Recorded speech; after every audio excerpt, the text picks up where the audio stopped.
আসসালামু আলাইকুম প্রিয় শিক্ষার্থী বন্ধুরা। আমি এখন যে ক্লাসটা দেখাবো এটি ষষ্ঠ শ্রেণীর গণিত বিষয়ের একটি ক্লাস। তাহলে চলো প্রিয় শিক্ষার্থী বন্ধুরা ক্লাসটা দেখি। প্রিয় শিক্ষার্থী বন্ধুরা, ষষ্ঠ শ্রেণীর গণিত বিষয়ের 1.1 অনুশীলনীর 3 নম্বরের ঝ, এখানে নম্বর অঙ্কে বলা হয়েছে স্থানীয় মান নির্ণয়। তা আমি 3 নম্বরের বর্গের জ পর্যন্ত অঙ্ক আমি গত ক্লাসে দেখিয়েছি সমাধান। এখন আমি দেখাবো 3 নম্বরের এই ঝ, তারপরে 4 নম্বর, 5 নম্বরের ক খ, এই অঙ্কগুলো আমি সহজভাবে সমাধান করে দেখাবো। তাহলে দেখো,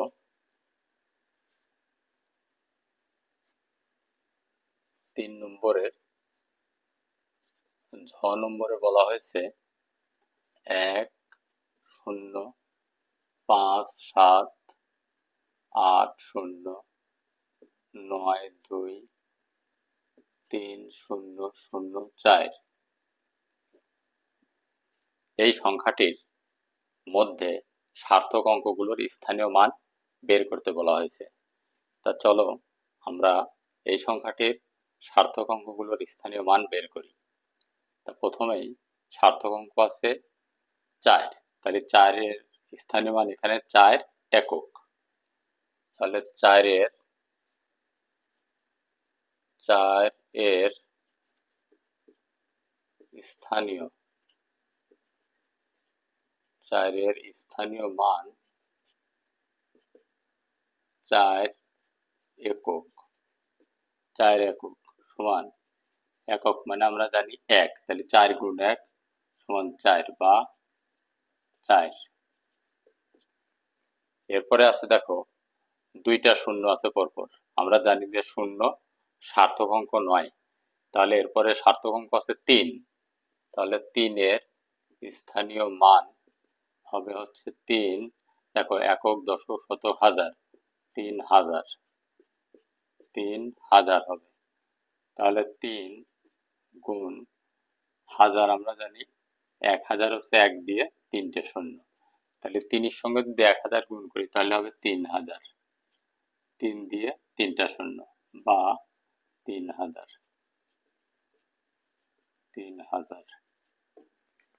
এরপরে দেখো, 2 আছে, একক, দশক, শতক, হাজার, অযুত। 2 এর স্থানীয় মান হবে এখানে 2 হচ্ছে অযুত। তাহলে 2 গুণ, আর আমরা জানি যে অযুত মানে হচ্ছে 1 দিয়ে 4টে শূন্য, 1 2 3 4, তার মানে 10,000। তো এখন আমরা যদি 10,000কে 2 দিয়ে গুণ দিই তাহলে হবে হচ্ছে 20,000। তাহলে 20 দিয়ে 3টে শূন্য, 20 দিয়ে 1 2 3টা শূন্য, 20,000 বা 20,000।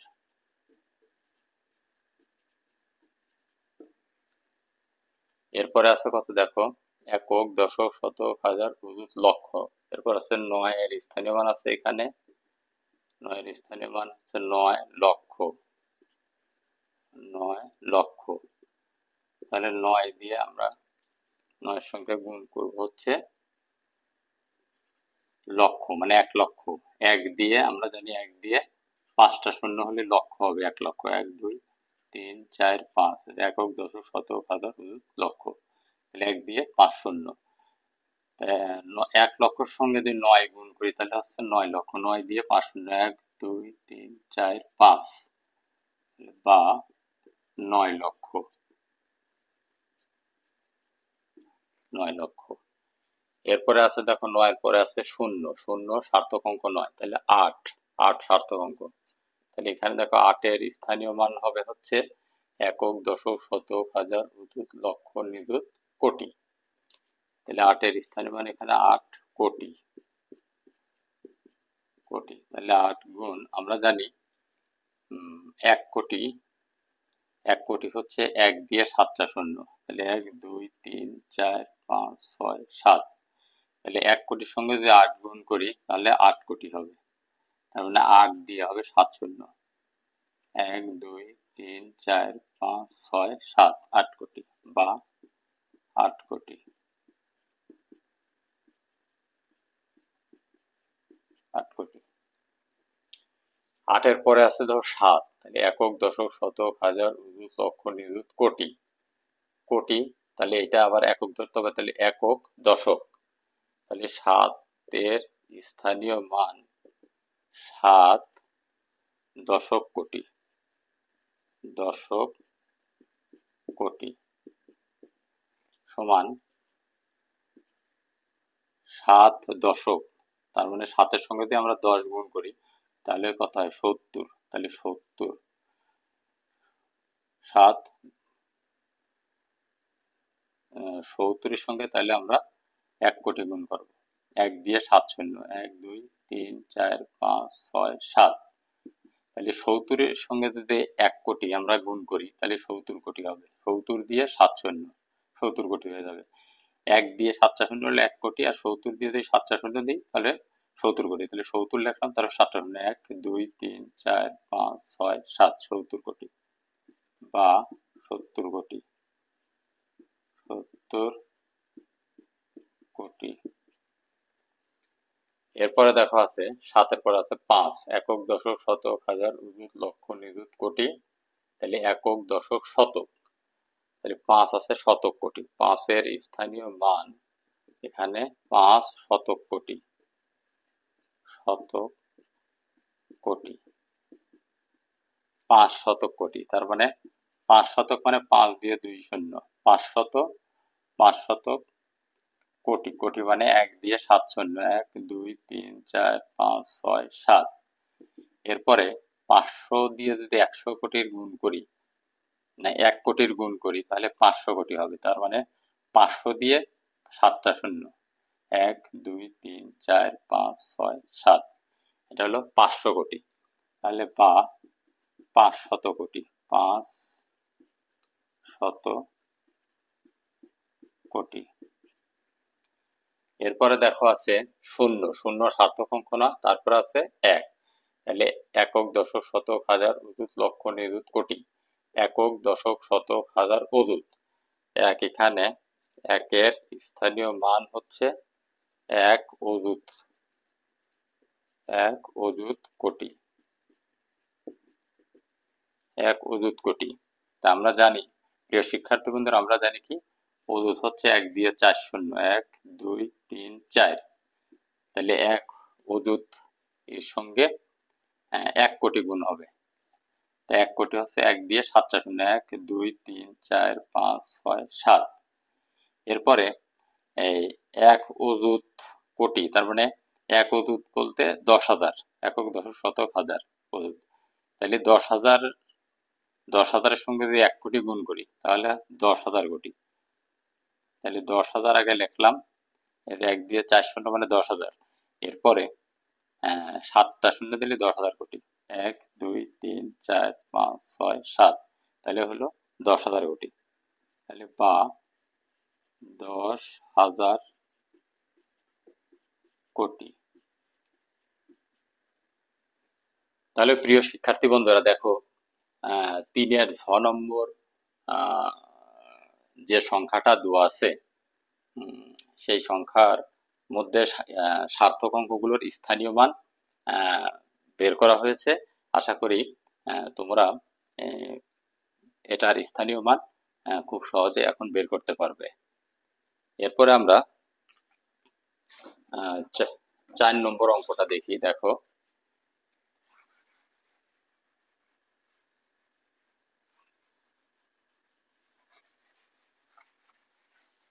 এরপরে 4 নম্বর অঙ্কটা দেখি। 4 নম্বর অঙ্কে বলা হয়েছে, দেখো বলা হয়েছে যে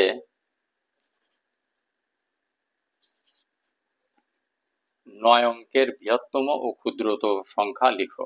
9 অঙ্কের বৃহত্তম ও ক্ষুদ্রতম সংখ্যা লিখো। তা প্রিয় শিক্ষার্থী বন্ধুরা, আমরা জানি যে বৃহত্তম সংখ্যা হচ্ছে কত? 9। বৃহত্তম সংখ্যা 9। তাহলে 9 অঙ্কের বৃহত্তম সংখ্যা, তাহলে 9 অঙ্কের বৃহত্তম সংখ্যা যদি পরপর 9টা 9 লিখি তাহলে কিন্তু 9 অঙ্কের বৃহত্তম সংখ্যা হয়ে যাবে। তাহলে আমরা লিখি যে 9 অঙ্কের বৃহত্তম সংখ্যা সমান, তাহলে পরপর 9টা 9 লিখবে, 1 2 3 4 5 6 7 8 9। তাহলে এটাই হবে 9 অঙ্কের বৃহত্তম সংখ্যা, এই সংখ্যাটাই হবে 9 অঙ্কের বৃহত্তম সংখ্যা। এরপরে দেখো বলছে যে ও ক্ষুদ্রতর সংখ্যা লিখো, তার মানে 9 অঙ্কের ক্ষুদ্রতম সংখ্যা লিখতে হবে আবার। তা প্রিয় শিক্ষার্থী বন্ধুরা, ক্ষুদ্রতর সংখ্যা আমরা জানি, ক্ষুদ্রতম সংখ্যা লিখতে গেলে আমরা জানি যে 0 হচ্ছে ক্ষুদ্রতম, কিন্তু 0 কিন্তু সার্থক অঙ্ক নয়। তা আমরা যদি পরপর 9টা 0 লিখি, তাহলে পরপর যদি 9টা 0 লিখি এই 9 অঙ্কের বৃহত্তম সংখ্যার মতো, তাহলে কি 9টা 0 লিখলে এটার কোনো মান হবে না, যেহেতু 0 সার্থক অঙ্ক নয়, 0-র কোনো নিজস্ব মান নেই। তাহলে কি হবে? তাহলে প্রথমে ক্ষুদ্রতম সার্থক অঙ্ক একটা 1 বসিয়ে নিয়ে পরপর 8টা 0 দিলেই ক্ষুদ্রতম 9 অঙ্কের ক্ষুদ্রতর সংখ্যা হয়ে যাবে। তাহলে আমরা এখন লিখি যে 9 অঙ্কের ক্ষুদ্রতম সংখ্যা হবে হচ্ছে, তাহলে এক প্রথমে লিখে নিতে হবে 1, এই সার্থক অঙ্ক 1 লিখে তারপরে 8টা 0 দিতে হবে, 1 2 3 4 5 6 7 8, 1 2 3 4 5 6 7 8 9। এটা হলো 9 অঙ্কের ক্ষুদ্রতম সংখ্যা। আশা করি বুঝতে পেরেছ। কারণ আমরা যদি 9টা 0 পরপর লিখি তাহলে কিন্তু সেটার কোনো মান হবে না, এই জন্য প্রথমে 1 লিখে নিতে হবে ক্ষুদ্রতম অঙ্ক। তাহলে প্রিয় শিক্ষার্থী বন্ধুরা, এটাই হবে 4 নম্বর প্রশ্নের উত্তর। এরপরে দেখো 5 নম্বর, দেখো 5 নম্বরে বলা হয়েছে একই অঙ্ক মাত্র একবার ব্যবহার করে 7 অঙ্কের বৃহত্তর সংখ্যা ও ক্ষুদ্রতর সংখ্যা গঠন করো। ক নম্বরে বলা হয়েছে 4 5 1 2 8 9 3। তাহলে ক নম্বরে বলা হয়েছে 4 5 1 2 8 9 3। প্রিয় শিক্ষার্থী বন্ধুরা, এই অঙ্কগুলো মাত্র একবার ব্যবহার করতে হবে, একবার ব্যবহার করে 7 অঙ্কের বৃহত্তর সংখ্যা এবং 7 অঙ্কের ক্ষুদ্র সংখ্যা নির্ণয় করতে হবে। তাহলে দেখো প্রত্যেক অঙ্ক কিন্তু একবারের বেশি ব্যবহার করা যাবে না। তাহলে দেখো বৃহত্তম সংখ্যা,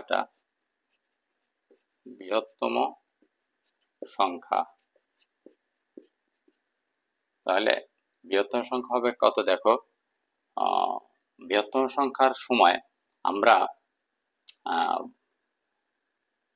অঙ্কগুলোর বড় থেকে ছোট ক্রম অনুসারে সাজাবো, বড় থেকে ছোট ক্রম অনুসারে সাজাবো বৃহত্তম সংখ্যা লেখার সময়। তাহলে দেখো এখানে সবচেয়ে বড় আছে কে? 9। তারপরে বড় কে? 9 বাদে তারপরে বড় কে? 8। এখন 8 বাদে তারপরে বড় কে? 5। 5 বাদে তারপরে বড় কে? 4। 4 বাদ দিয়ে তারপরে বড় আছে 3। তারপরে বড় আছে 2। তারপরে বড় আছে 1। তাহলে প্রিয় শিক্ষার্থী বন্ধুরা, দেখো বৃহত্তম সংখ্যাটা হলো এত। দেখো প্রত্যেকটা অঙ্কই কিন্তু একবারের বেশি ব্যবহার করা হয় নাই, প্রত্যেকটা অঙ্কই কিন্তু একবার ব্যবহার করা হয়েছে। তাহলে এখানে কত হলো? দেখো একক, দশক, শতক, হাজার, অযুত, লক্ষ, নিযুত। তার মানে এই 2 ঘর হলো লক্ষের ঘর। তাহলে 98 লক্ষ, এটা হচ্ছে 54,321 হলো। এরপরে এই সংখ্যাটা এই অঙ্কগুলো দিয়ে ক্ষুদ্রতম সংখ্যা গঠন করতে হবে একবার ব্যবহার করে, এই বৃহত্তম সংখ্যার নিয়মে, একই নিয়মে, কিন্তু এটা বের করতে হবে ক্ষুদ্রতম সংখ্যা। তাহলে আমরা লিখি ক্ষুদ্রতম সংখ্যা। ক্ষুদ্রতম সংখ্যা, দেখো ক্ষুদ্রতম সংখ্যাটা হচ্ছে ছোট থেকে বড়,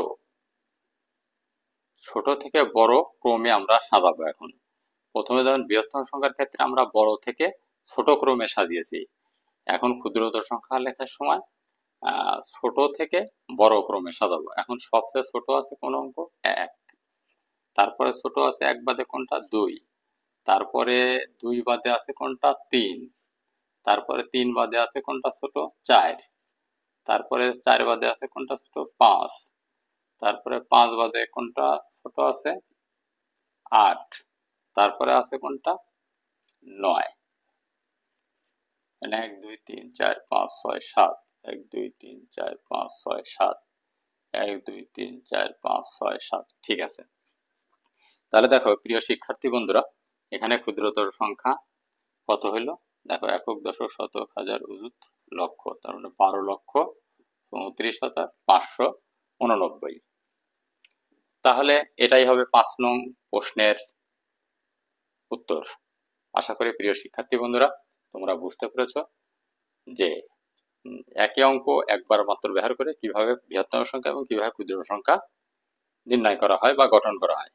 এরপরে খ নাম্বারটা দেখো, খ নাম্বারটাও একই অঙ্ক মাত্র একবার ব্যবহার করে 7 অঙ্কের বৃহত্তম ক্ষুদ্র সংখ্যা নির্ণয় করতে বলা হয়েছে। দেখো তো খ নাম্বারটা আছে 4 0 5 3 9 8 7। তা এইটার যদি আমরা বৃহত্তম সংখ্যা গঠন করি, প্রত্যেক অঙ্ক একবার ব্যবহার করি, তাহলে কি হয় দেখো, এখানে এখানে তাহলে পূর্বেরটার মতোই বৃহত্তম সংখ্যা নির্ণয়ের ক্ষেত্রে বড় সংখ্যা থেকে ছোট ক্রমে সাজাবো। প্রথমে বড়, তারপরে ওইটা বাদে যেটা বড় থাকবে সেটা, এরকম মানে বড় থেকে ছোট ক্রমে সাজাবো। দেখো এখানে সবচেয়ে বড় আছে 9, তাহলে 9 হবে প্রথমে। 9 বাদে বড় আছে 8, তারপরে 8 বাদে তারপরে সবচেয়ে বড় আছে 7, 7 বাদে তারপরে বড় আছে 5, তারপরে আছে 4, তারপরে 3, তারপরে আছে সবশেষে 0। দেখো 1 2 3 4 5 6 7, 1 2 3 4 5 6 7। ঠিক আছে, তাহলে এখন সংখ্যাটা এখানে কত হলো? বৃহত্তম সংখ্যাটা দেখো একক, দশক, শতক, হাজার, অযুত, লক্ষ, নিযুত, তার মানে এই দুই ঘর মিলে লক্ষের ঘর, তাহলে 98,75,430 হলো বৃহত্তম সংখ্যা। এরপরে দেখো এই অঙ্কগুলো দিয়ে ক্ষুদ্রতম সংখ্যা গঠন করতে হবে। দেখো ক্ষুদ্রতম সংখ্যা যখন আমরা গঠন করব তখন হলো ছোট থেকে বড় ক্রমে সাজাবো। তা এখানে সবচেয়ে ছোট আছে কত? দেখো কোন অঙ্কটা সবচেয়ে ছোট আছে? 0। তা 0 যদি আমরা যেহেতু 0 সার্থক অঙ্ক নয়, সেহেতু 0 আমরা প্রথমে বসাবো না। বসাবো কোনটা? প্রথমে ক্ষুদ্র সংখ্যা গঠনের সময় বসাবো হচ্ছে 0 বাদে তারপরে যে অঙ্কগুলো থাকবে তার মধ্যে যে সবচেয়ে ছোট সেটা হচ্ছে 3, তাহলে সেই 3 বসাবো প্রথমে। 3 বসানোর পরে তারপরে 0 বসাবো। ঠিক আছে প্রিয় শিক্ষার্থী বন্ধুরা, এটা বুঝতে পেরেছো আশা করি। এখন দেখো এরপরে বড় আছে, এই দুইটা সংখ্যা বাদ দিয়ে এরপরে বড় আছে কত? 4, 4 বড় আছে 5, 5 বড় আছে 7, 7 বড় আছে 8, 8 বড় হচ্ছে 9। 1 2 3 4 5 6 7। তাহলে প্রিয় শিক্ষার্থী বন্ধুরা দেখো এখন সংখ্যাটা হলো একক, দশক, শতক, হাজার, অযুত, লক্ষ, নিযুত, তার মানে 30,000 45,789। তাহলে প্রিয় শিক্ষার্থী বন্ধুরা আশা করি বুঝতে পেরেছো যে একই অঙ্ক মাত্র একবার ব্যবহার করে কিভাবে বৃহত্তম সংখ্যা এবং কিভাবে ক্ষুদ্রতম সংখ্যা গঠন করা হয়। তাহলে এটা হবে কর উত্তর, এটার খর উত্তর 5 নং প্রশ্নের। তাহলে প্রিয় শিক্ষার্থী বন্ধুরা, আশা করি যে অঙ্কগুলো সমাধান করে তোমাদেরকে দেখালাম, আশা করি সবাই বুঝতে পেরেছো।